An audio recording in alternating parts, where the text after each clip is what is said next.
Major Chadwick. Frank Humphreys was the first Westerner to come to Ramana Maharshi. He went up the hill in 1911 and seeing Bhagavan on a rock outside Virupaksha cave wrote, "From that human body, God radiated terrifically." The second Westerner who came to Bhagavan was Paul Brunton in 1930. Brunton looked upon Bhagavan as a guru, a spiritual master. He elicited Bhagavan's direct teaching of self-enquiry, wrote several books on it, and spread it all over the spiritual world. Reading Paul Brunton, a third Westerner came to Bhagavan. There is an eternal triangle: God, Guru, and man. Frank Humphreys saw Bhagavan as God, Paul Brunton saw Bhagavan as Guru, and the eternal triangle still had to be completed. So the third Westerner had to come. This third Westerner, too, came from England, and he saw the most natural, the fullest human being in Bhagavan as the wonder of wonders, and stayed put. This Westerner's name was Alan W. Chadwick. The old devotees of Bhagavan endearingly called him Sattvic. The Sanskrit word Sattvic means pure, or one who is free from worldly passions and attachments. Paradoxically, this Sattvic man had been a major in the British Army and had participated in killing its enemies in the First World War. In Ramanasramam, A. W. Chadwick was known as Major Chadwick. He came in 1935 to Arunachala after reading Brunton's book.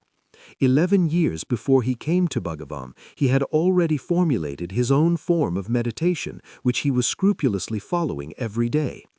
Chadwick said, "I had argued with myself that since God had created this world, it was only out of himself that he could have done so, for if there was something other apart from him, then he could not be God, the undisputed and omnipotent power.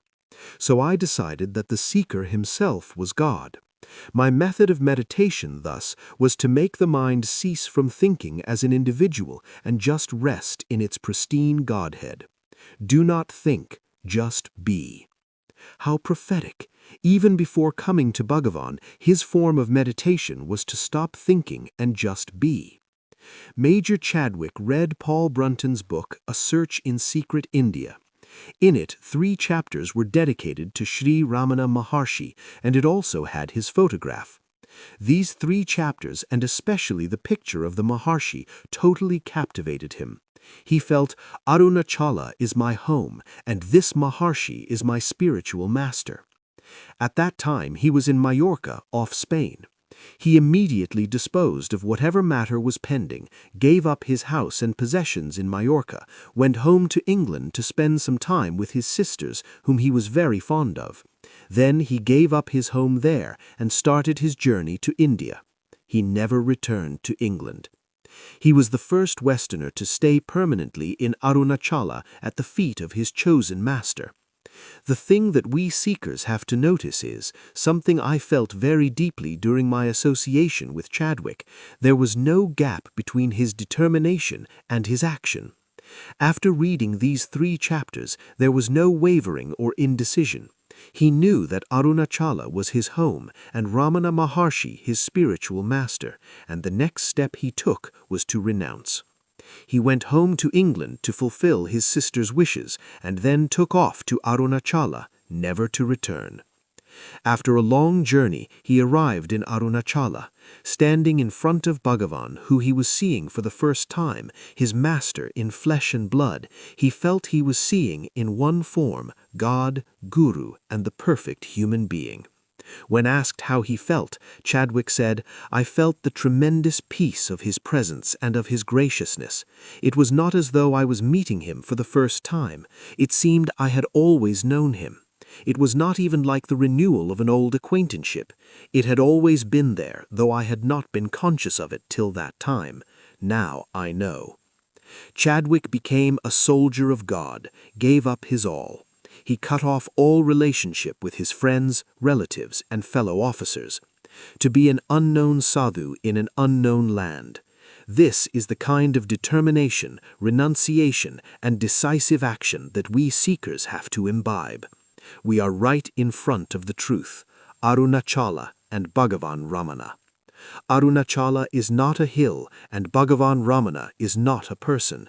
They are the one truth, the I Am, which Hindu scriptures speak of, and which God declared to Moses. The powerful presence of Bhagavan made Chadwick decide then and there to stay permanently with his master. There was no wavering in any form. He never altered his decision, never questioned it.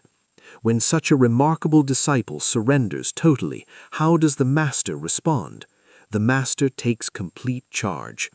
The rest of his devotees thought it strange because Bhagavan took very special interest in Chadwick. He told the management, "He has given up his all and come. We have to look after him. Food should be prepared for him without spices." In Ramanasramam, they make a special vegetable and soup for foreigners called Dorai Kuttu and Dorai Rasam. It was formulated by Bhagavan for Chadwick in 1935.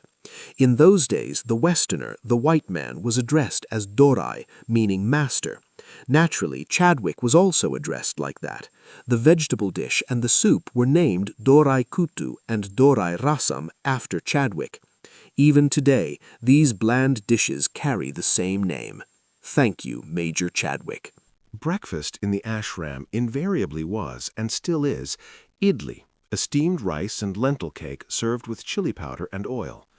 Chadwick's appellation for that chili powder was gunpowder, because for him it was explosively hot.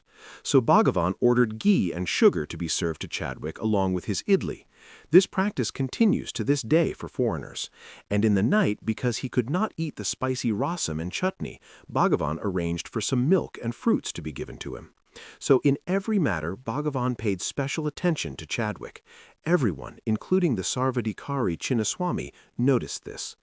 Consequently, Chadwick was permitted to construct a personal room within the ashram, something without precedent in the ashram's history. Many years later, Yogi Ramaya, Balarama Reddyar, not N. Balarama Reddyar, but a disciple of Yogi Ramaya, and then Devaraja Mudaliar were permitted to build 3 such rooms adjacent to Chadwick's. While his room was being built, Chadwick stayed in a tile-roofed shed adjacent to Ashram's storeroom. Sometimes, during his morning walks, Bhagavan would enter this shed like a friend and approach Chadwick's table. Chadwick would be seated on a chair in a corner, reading a book. Bhagavan would pick up his wallet and take out photos, identity cards, everything, and question him, "What is this and this?" Bhagavan moved that closely with Chadwick. Even after Chadwick moved to his newly built cottage, Bhagavan used to occasionally visit him. After lunch, every day, Bhagavan would take a walk around the pond in Palakotu. Chadwick's room was very close and was separated from it by a fence with a wicket gate. Sometimes Bhagavan would open it and come to Chadwick's room.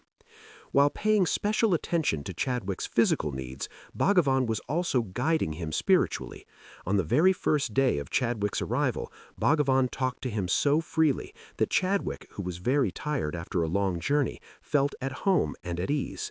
After his rest in the afternoon when he came, Bhagavan sent word for a copy of Who Am I? And gave it to Chadwick. And he didn't just hand it over, he said, "Read it and practice it." Through this spiritual gift, Bhagavan commenced showering his special spiritual blessings on Chadwick. Within a few days, he called Chadwick again and gave him B.V. Narasimha Swami's Self-Realization, the first biography of Ramana Maharshi in English. Again, he said, "Read it and practice it." Chadwick told me that he formulated his spiritual practices based on the study of these 2 books. Chadwick's whole attention was pivoted on Bhagavan and Bhagavan's teaching.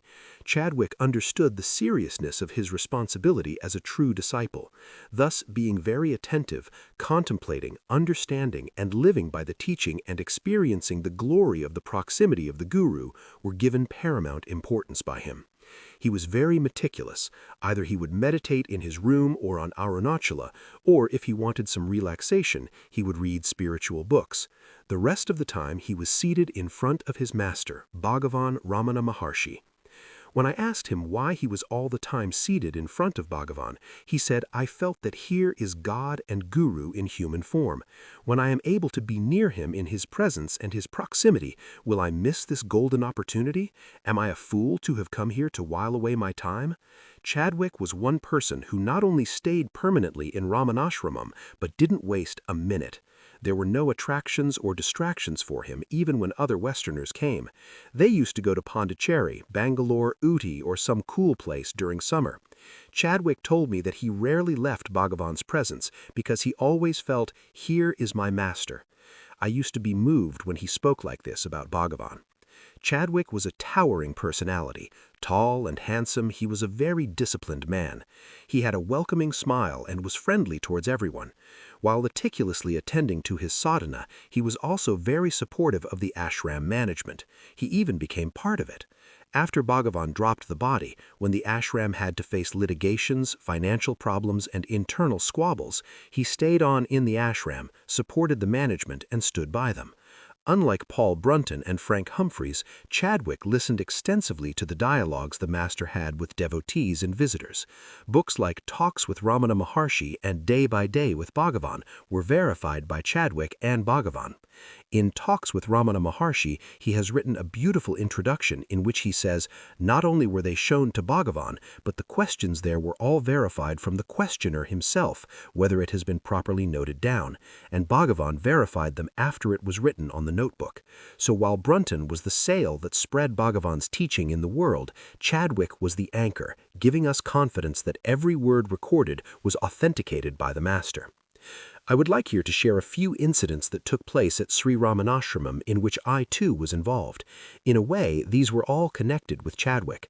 After my graduating from college in 1956, my father asked me to study further. I refused, saying I would rather work and earn some money, as our family was then going through some financial difficulties. From 1956 to 1958, I was staying in Tiruvannamalai and trying my level best to get a job. Major Chadwick and Mrs. Taliarkhan also tried to get me a job, but the higher power had a different scheme for me. During those 2 years, I moved closely with all the old devotees who lived in Tiruvannamalai: Chadwick, Arthur Osborne, Muruganar, Cohen, Devaraja Mudaliar, and a host of others like Professor G.V. Subbaramaya, who used to regularly visit the ashram. Something about them aroused in me tremendous awe, wonder, and interest. I used to pester them, "What did you talk to Bhagavan? What was Bhagavan's relationship with you?" Sometimes they condescended and took some time off to tell me. I used to get excited and would feel impelled to request them to write all these precious gems down so they wouldn't get lost. Many of them demurred, saying, "Who am I and what can I say?" I used to plead with them, "Who is going to be worried about you? It is about what Bhagavan told you and what his relationship was with you. You owe a responsibility to posterity by preserving these remarkable reminiscences. Please note them down."